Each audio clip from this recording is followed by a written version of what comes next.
Nous acclamons l'agneau de Dieu, l'agneau innocent, l'agneau immolé, l'agneau par lequel le sang a coulé pour nous racheter et pour nous donner le salut. Merci Jésus. Merci. Amen. Nous pouvons nous asseoir. Nous avons donc commencé notre conférence avec ce thème. Pour réussir dans les ministères, il faut le brisement et l'obéissance. En écoutant et en découvrant ce thème, nous découvrons la préoccupation de l'AMCF. Comme je vous ai dit hier, l'AMCF n'est pas une nouvelle plateforme de pasteurs, non, ou d'église, non. Les soucis de l'AMCF, c'est de faire en sorte que tous les serviteurs et servants de Dieu francophones réussissent chacun dans les ministères auxquels Dieu l'a appelé.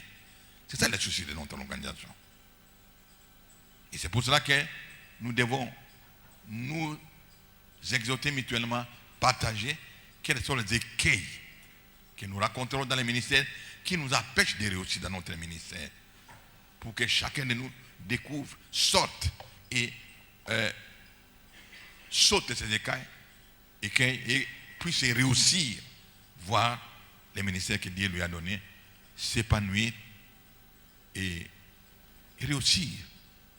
Or, la réussite dans les ministères,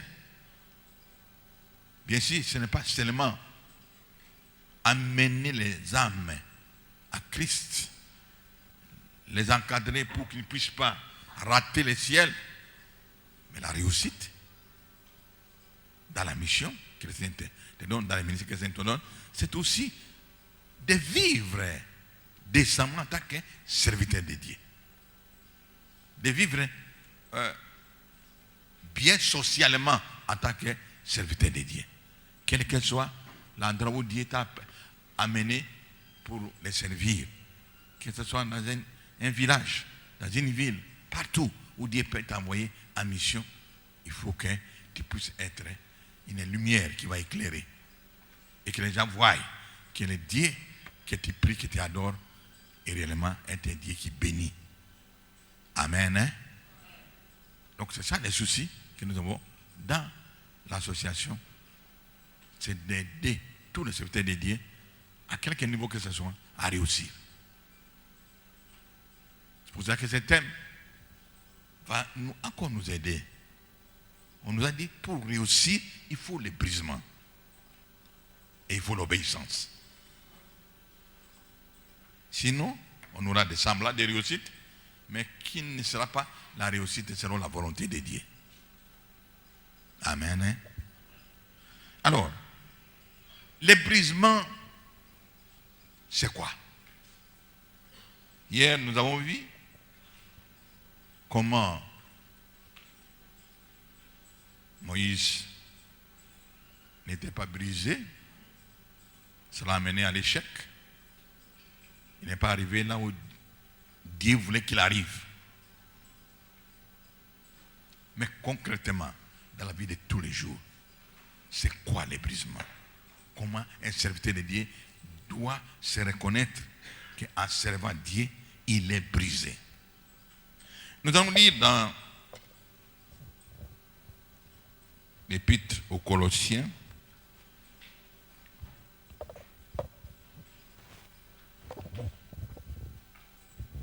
l'Épître aux Colossiens au chapitre 3, nous lisons du verset 1 au verset 4.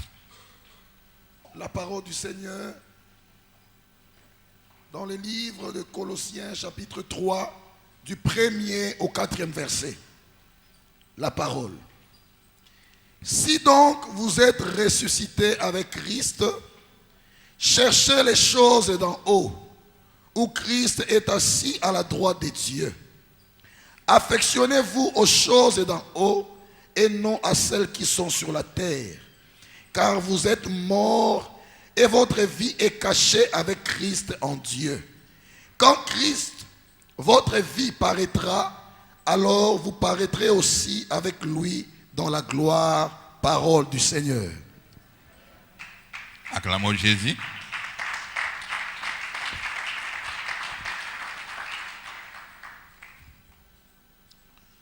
Ici, on nous dit que si donc nous sommes ressuscités avec Christ, cherchez les choses d'en haut, où Christ est assis à la droite de Dieu.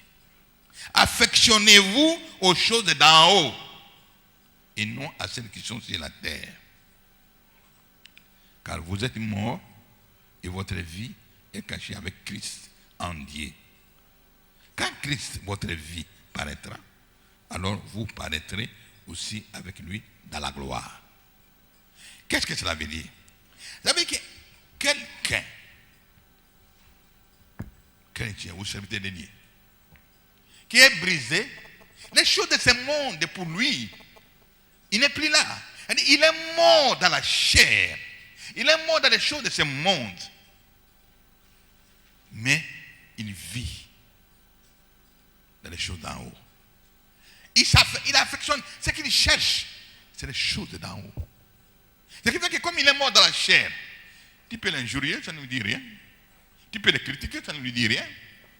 Tu peux te moquer de lui, ça ne lui dit rien. Parce qu'il est mort dans la chair. Il s'affectionne des choses d'en haut. Pour lui, ce qui est important, c'est ce que Jésus lui dit de faire, et il le fait. C'est un homme brisé. Un homme brisé, c'est quelqu'un qu'on va appeler débonnaire. Vous savez le mot débonnaire? Débonnaire, c'est celui qui est bon jusqu'à paraître ridicule. Celui-là, un débonnaire, tu peux l'injurier, tu peux te moquer de lui, mais il est là en train de rire, de sourire. Il est là en train de te rendre service.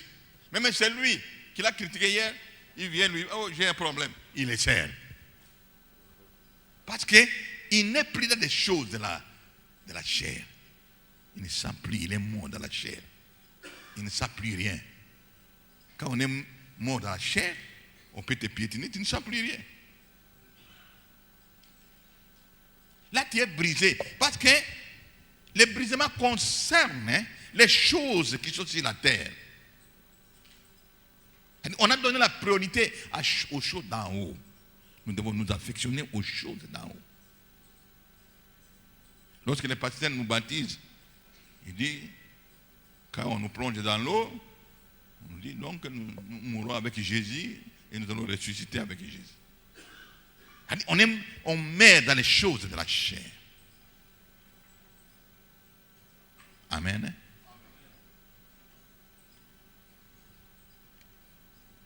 On met dans la chair. C'est ça le brisement. Pour vivre concrètement les brisements, il faut être confronté avec des problèmes sur la terre ici. Et la réaction que tu vas avoir, c'est cette réaction-là qui va prouver que tu es vraiment brisé. Alléluia. Alléluia. Alléluia. Si tu n'es pas encore mort dans la chair, tu ne vivras pas les brisements. On ne verra jamais les brisements. Il y a des serviteurs de Dieu qui se disputent avec quelqu'un. Et puis il lui dit, heureusement que je suis converti. Quand j'étais encore, tu allais voir. Mais est-ce que tu es brisé? Tu te souviens encore quand tu étais? Tu n'es pas brisé.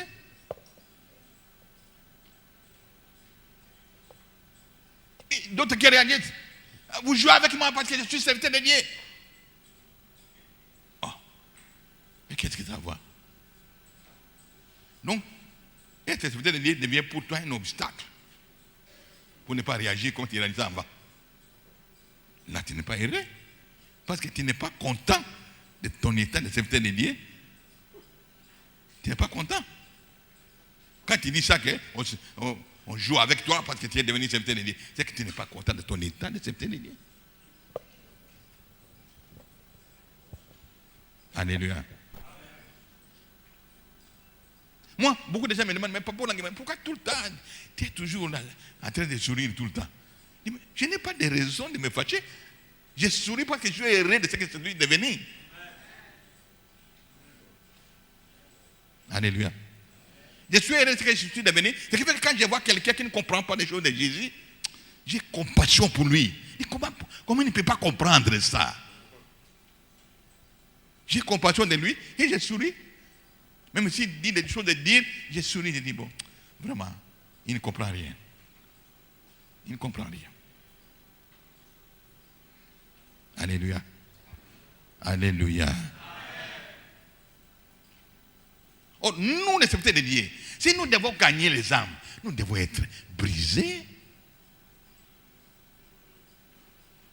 Nous devons être brisés. Parce que si nous sommes brisés, nous nous mettons dans une position inférieure à toute âme que Dieu va t'envoyer. Nous sommes inférieurs. Parce que tu vois comment cette âme est en train d'être perdue. Et ton souci maintenant, c'est de l'aimer fortement. Même si tu te dis des choses dures, des choses qu'on ne peut pas imaginer, mais ton souci c'est que le Saint-Louis ouvre les yeux et qu'il puisse comprendre l'importance de connaître Jésus, de recevoir Jésus et de vivre avec Jésus. Amen.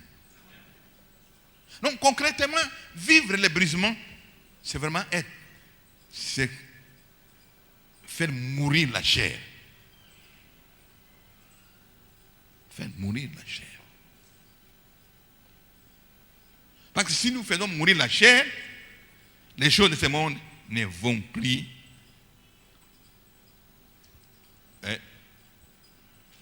nous tracasser. On ne s'occupera plus des choses de ce monde. On ne verra plus que c'est grave. Parce qu'on a été critiqué, parce qu'on a été injurié. Alléluia.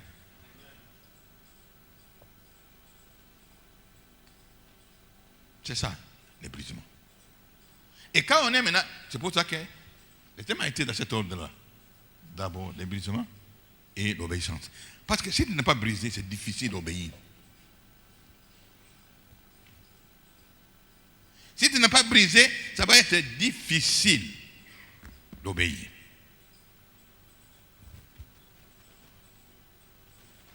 Amen. Hein? Ça va être difficile. La Bible dit, n'ayez pas une haute opinion de toi. Mais quand tu as encore une haute opinion de toi-même, tu n'es pas brisé. Tu te crois supérieur aux autres.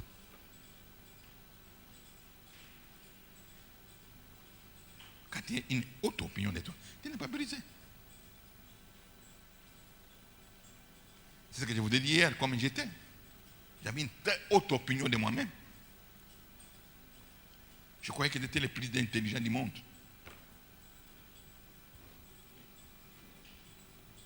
On arrive en Europe, on venait de créer l'option en polytechnique d'ingénieur civil physicien. On se retrouve à 4 étudiants. 4 étudiants, 2 Belges et moi-même, un noir. On a commencé 3 étudiants jusqu'à terminer. 3 étudiants. Donc, je me voyais rare. Donc, je croyais que j'avais une très haute opinion de moi-même. Je crois que c'était le centre de la terre. Il n'y avait pas autre personne qui était plus intelligent que moi. Là, le brisement est très loin. Quand tu as une très haute opinion de toi-même. Ce qui fait que quand tu viens même avec ça dans le Seigneur, Tu dis que le Seigneur t'a appelé. Et commence à travailler pour le Seigneur. Mais même en tant que serviteur de Dieu, tu as toujours une autre opinion de toi-même. Tu appelles les autres des petits pasteurs. Toi, tu es grand pasteur. Mais il n'y a pas de grand pasteur, il n'y a pas de petit pasteur. Parce que ce que nous avons vu ici, Dieu a donné, Jésus a donné à tous ceux qu'il a appelés force, pouvoir et puissance. Alors qui est petit, qui est grand?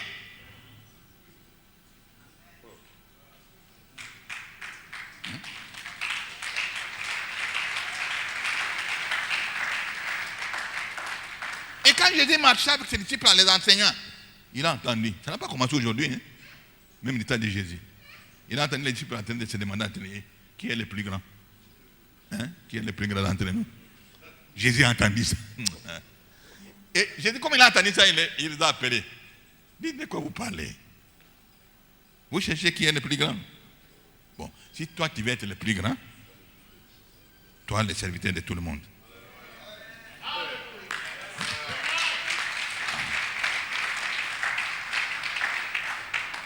Il a dit. Et lui-même, il était passé à l'œuvre. Il a commencé à les laver les pieds. Lui-même, Jésus le maître. Il les a lavé les pieds. Il les a lavé les pieds. Et si tu veux être le plus grand, sois les serviteurs de tout, les domestiques de tout le monde. Il suit les pieds, il lave les pieds. Alléluia. C'est pour ça que quand vous arrivez chez nous à Kinshasa, tu vas te demander, mais papa, maman, il dort quand? Il servait quand? Parce que tellement qu'on ne peut pas dire non. Tout le monde qui vient veut recevoir une parole, veut nous parler. Ce qui fait que c'est vraiment, il faut se faire violence pour mettre un peu de l'autre. Autrement, on ne dormirait pas. Parce que nous devons accepter d'être les serviteurs de tout le monde. Pour nous, leur problème est prioritaire par rapport à notre propre problème. Amen. Hein? Amen. Hein? Et c'est ça qui va vous rendre grand. Ce n'est pas toi qui vas dire je suis le plus grand, non. Quand les gens vont commencer à te voir comment tu t'abaisses, comment tu laves les pieds des autres, comment tu t'occupes des autres, tu vas devenir grand sans le dire, sans même le vouloir. Tu vas devenir grand. Alléluia. Alléluia. Parce qu'il y a même des pasteurs, ils ont des églises, ils ont des fidèles. Mais pour qu'un fidèle s'approche de lui, c'est tout un problème. On t'a appelé pour être les bergers de brebis. Maintenant, pour qu'un fidèle s'approche de toi, il faut des audiences. Parfois, tu dois attendre 1 mois pour que les pasteurs te reçoivent. Hein? Alors, quel est son travail? Quand est-ce que tu paies les brebis? Moi, j'ai toujours dit, moi, j'ai peur qu'on m'appelle pasteur. J'ai peur. Évangéliste, oui, on est libre. Tu vas dans la rue, tu cries. Croyez en Jésus. Croyez en Jésus. On crie. Mais pasteur, Jésus revient. Il trouve Pierre. Il est tout en train de pécher après la résurrection. Maintenant, il se rend compte que c'est Jésus. Il appelle Pierre. Jésus commence à lui poser des questions. Pierre, m'aimes-tu? Oui, Seigneur, mais tu sais que j'étais. Oui, pain, mes brebis. Il marche encore quelque part. Il demande encore. Pierre, m'aimes-tu? Mais oui, Seigneur. Pain, mes brebis. Troisième question. La même. Pierre, m'aimes-tu?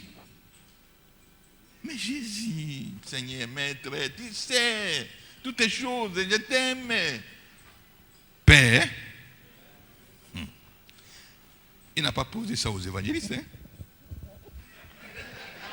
Hein? Mais aux pasteurs qui doivent paître les brebis. Donc c'était un travail difficile. Et pour que Jésus accepte que Pierre sera les bergers, les pasteurs, 3 questions, c'est-à-dire 3 cycles de formation. Hein? Premier degré, deuxième degré, troisième degré, pour devenir pasteur.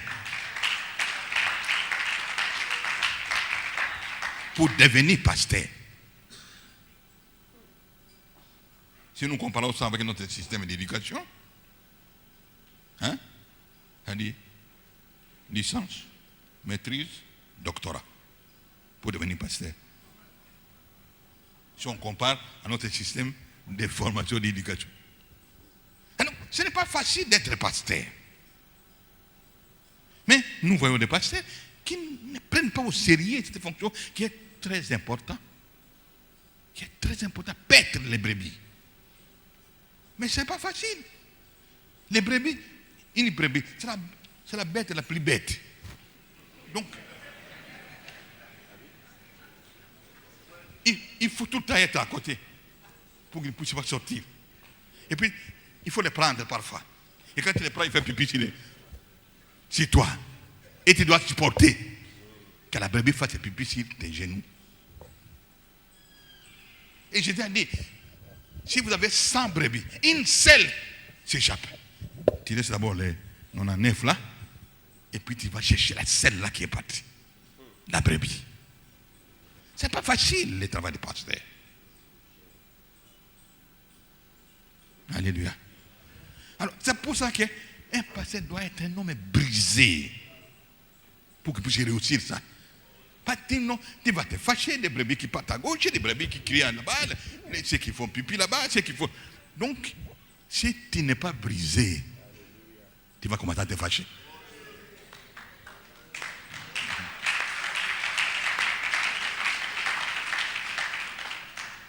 Alléluia. Alléluia. Oh, notre objectif, c'est que chaque berger, chaque pasteur, dans la mission que Dieu lui a confiée, il doit réussir. Il doit réussir. Mais nous, les évangélistes, bon, c'est facile de réussir, parce que tu te mets dans la rue, tu commences à crier, croyez à Jésus, croyez. Bon, il y en a 50 qui croient, les autres qui ne croient pas, tu pars. Tu les laisses même comme ça. Parfois même, on ne les envoie même pas à l'église. Tu les laisses comme ça. Tu as crié, bon, tu es content. Un jour, nous avions reçu un évangéliste américain à Kinshasa. Il avait une grande campagne. Maintenant, il fait l'appel. Qui n'a pas encore reçu Jésus? Beaucoup de gens viennent. Et puis, il le fait recevoir Jésus. Alors, moi, je lui ai dit, bon, révérend, tu es content de ceux qui ont répondu là, qu'ils ont reçu Jésus? Oh oui, vraiment, c'est une bonne campagne. Il y a plusieurs personnes, des centaines de personnes qui ont reçu Jésus. Je lui ai dit, tu es sûr que c'est la première fois vraiment qu'il reçoit Jésus? Il m'a regardé parce que pour lui, comme il a fait l'appel à ceux qui n'avaient pas reçu Jésus, tous ceux-là qui sont venus, donc c'est la première fois qu'il reçoit Jésus. Bon, ce n'est pas la réalité. Tous ces Américains-là qui sont venus pour faire des campagnes, quand ils rentrent, il faut des statistiques. J'ai converti autant en Afrique. Mais il n'a rien converti. Parce que quand ils viennent, qui les reçoit? C'est nous les pasteurs. Et nous venons avec nos fidèles pour écouter à la campagne. Ce ne sont pas des païens. Ce sont des chrétiens qui sont déjà dans l'église. Mais maintenant, comme dans l'église maintenant, ils n'ont pas encore trouvé ce qu'ils cherchent. Quand on fait l'appel, qui vient recevoir Jésus? Si quelqu'un est malade, il sort. Mais il est chrétien. Hein? Il sort. Maintenant, pour eux, ce sont des nouveaux chrétiens qui viennent de recevoir Jésus. Oh non! Je leur ai expliqué ça. Il dit, vous faites des faux statistiques.